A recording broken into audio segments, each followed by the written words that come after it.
So we are on the 29th verse of the Gita, which goes, Ascharyavat pashyati kaschidena, Ascharyavat vadati tathaiva chanyah, Ascharyavat chainamanyah shrunoti, Shrutvapyena vedana chaiva kaschid.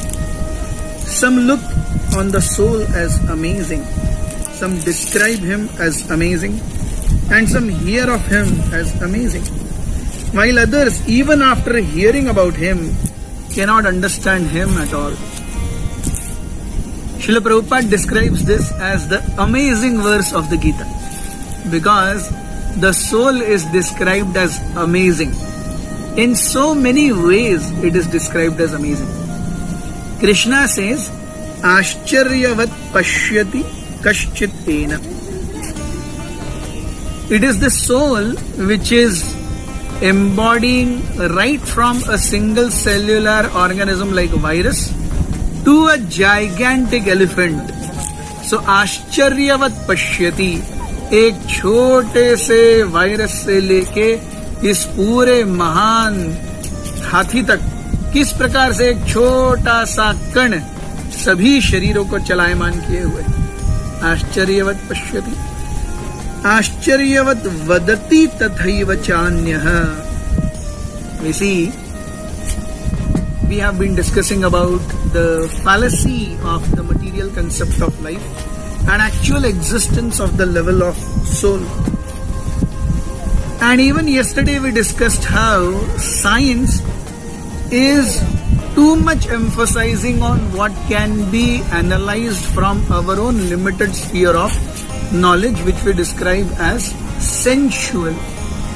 So when a scientist cannot understand soul, he cannot fathom soul, he describes about it as something amazing.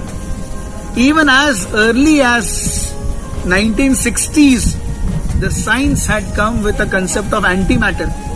So there is matter and there is antimatter.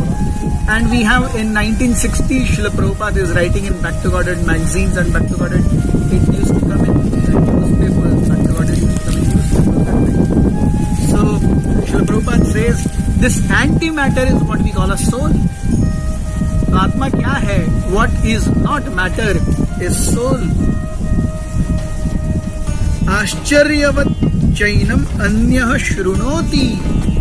People try to analyze by dhyana, jnana, hatha. By so many ways they are trying to analyze the soul. Yes. And even after repeated hearings, if one is not in right frame of mind, he will not be able to get it. So that's why Srila Prabhupada says, Krishna says, Ascharyavat chainam anyah shrunoti. कई लोग सुनते हैं कि अरे ये कैसी आत्मा है, ये क्या चीज है. But then Srila Prabhupada makes a very beautiful point in this purport.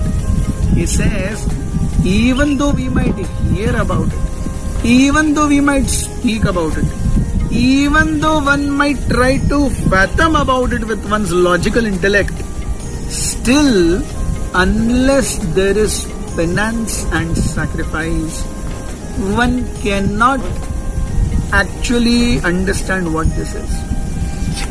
जब तक जीवन में थोड़ी तपस्या, थोड़ा त्याग नहीं है, तब तक हम इस आत्मा के कंसेप्ट को नहीं समझ सकते. श्रील प्रभुपाद कई बार कहते थे that Krishna consciousness is not an armchair philosophy, कि हम आराम से बियर का ग्लास लेके बैठे हैं रॉकिंग चेयर पर और किसी के साथ में भगवत गीता के ऊपर डिस्कशन कर रहे हैं.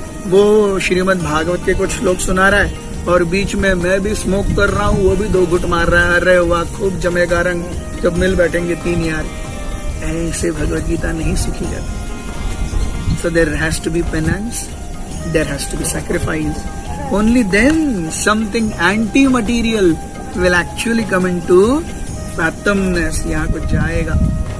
So Mundaka Upanishad also very beautifully describes, Nayam Atma Pravachanena Labhyo न मेध्या न च बहुना श्रुतेन.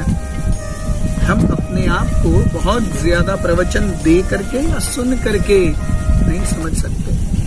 न मेध्या, केवल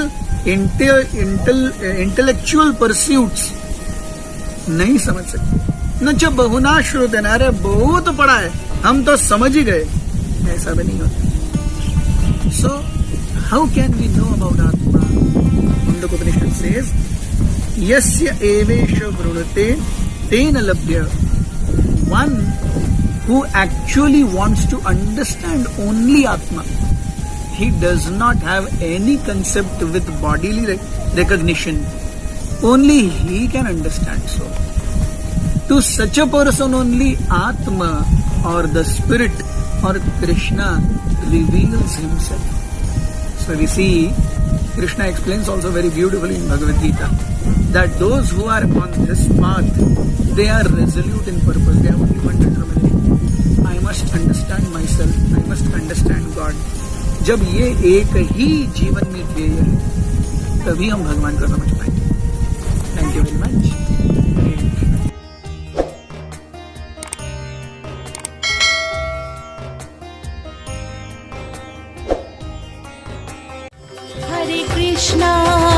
Hare Krishna, Krishna Krishna